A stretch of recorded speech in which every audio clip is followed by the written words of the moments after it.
the mysterious events that led to the deaths of 21 teenagers at a tavern in East London have sparked outrage throughout the country. This tragedy shining a spotlight on the immense challenges and opportunities facing, or lack of opportunities facing young people. It's understood the Enyobeni Tavern promised the youngsters free rounds of alcohol and photo shoots if they attended the party. So we're asking, what is the role of business in fighting the challenges facing our youth? Let's bring in social impact specialist Shamiso Chideme, who joins us via our phone lines, in fact, this morning. Shamiso, it's great to talk to you on what really is such a heartbreaking story, isn't it?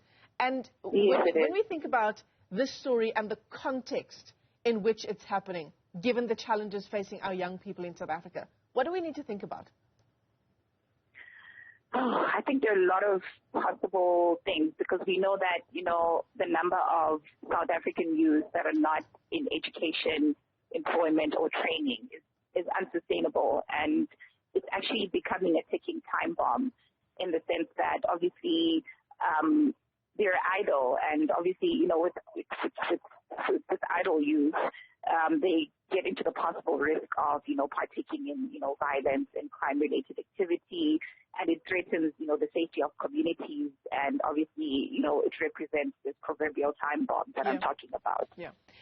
The irony about this story is that when we think about the high unemployment rate, we think about the high dropout rate in high school, the very low number of pupils who make it from grade 1 all the way to tertiary education. The irony here is that many of the 21 teenagers who died were high school-going pupils. In fact, the event, I understand it, was a pens down, masks off event that was taking place at the time at Enyobeni Tavern. Exactly. That's the irony of it. But it was just an unfortunate kind of incident that happened. And as you mentioned, it also kind of ties in with, with the context that's happening in South Africa with the high unemployment rate. And, the fact that it's also really impacting on the youth, and I think, one of the most important things within the landscape of the youth in South Africa is that obviously, we need to find meaningful and realistic opportunities for young children in order, for them to find purpose and dignity in their lives and contribute to the country. So it's always important for us to understand, the landscape right now within South Africa in relation to young people, and, just to add on further, for example, young people have become so discouraged in participating in the labor market, and they're also not building on their skills base through education and training.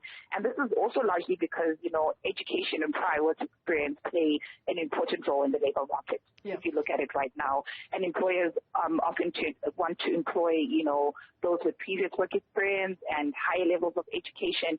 But unfortunately for the youth, the lack of, work experience and the low levels of education become a stumbling block, for them. And this results in them finding it hard to, secure employment, which then perpetuates, intergenerational poverty and inequality in a large percentage of youth who are within, the space. So effectively, what we need corporates, what we need businesses in South Africa to do, given this ticking time bomb that is youth unemployment in our country, is to meet our young people at the point of departure that they are at.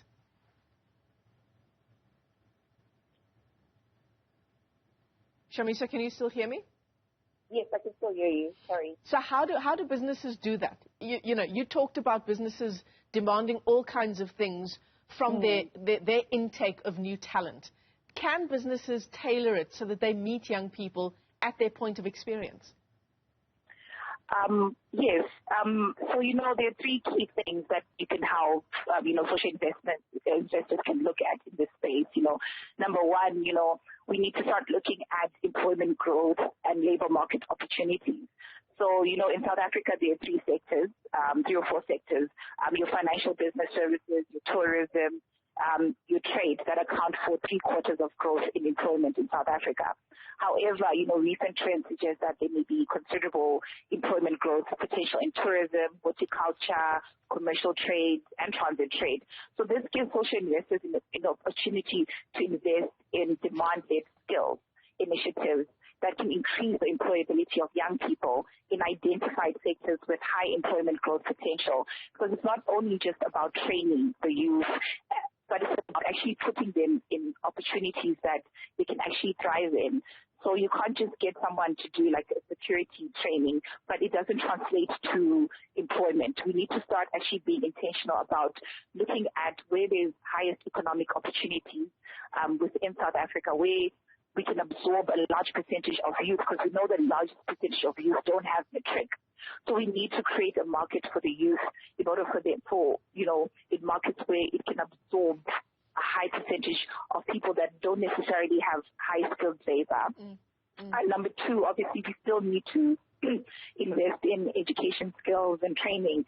So there's a need to upskill, reskill, and provide basic skills to young people. Social investors need to invest in initiatives that not only provide, education and training opportunities, but also offer like social support and mentorship to young people in these sectors that have high economic growth potential and that are also labor intensive.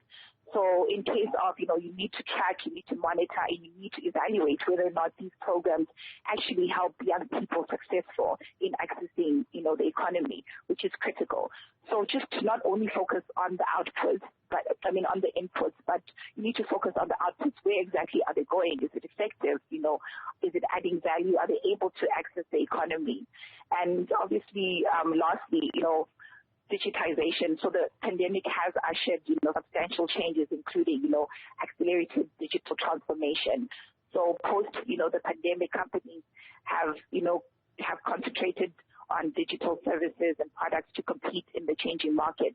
And social investors should look at investing in digital skills programs to promote the sector as a sustainable employment opportunity for the youth.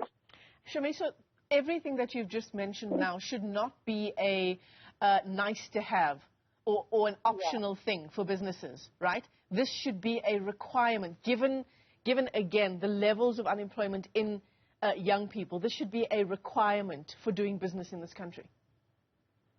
Yes. I think, we need to be very intentional about where we place our youth. So it's not just about giving them opportunities, but giving them the right opportunities that are sustainable. Because the moment that they don't have sustainable opportunities, they become very discouraged in participating in the labor market. And then they become idle. And then the idleness then translates to violence. It translates to crime. So they're ripple effects to, us not being intentional about what exactly are we providing to our youth and what does that translate to in the long run. Shamiso, as a social impact specialist, we've talked about the role of business in this tragedy that unfolded in East London. What's the role of the community, and what should have been the role of the community in what happened over the weekend? I think, the role of the community is to almost do a deep dive within their community to see, obviously this is such a big tragedy that happened. Obviously, not all the people that were affected were not necessarily idle, but everybody was there. And I think it just shines the light on predominantly the people that died, the children, were youth. And, it also comes in the context of, everything that's happening with the high unemployment rate.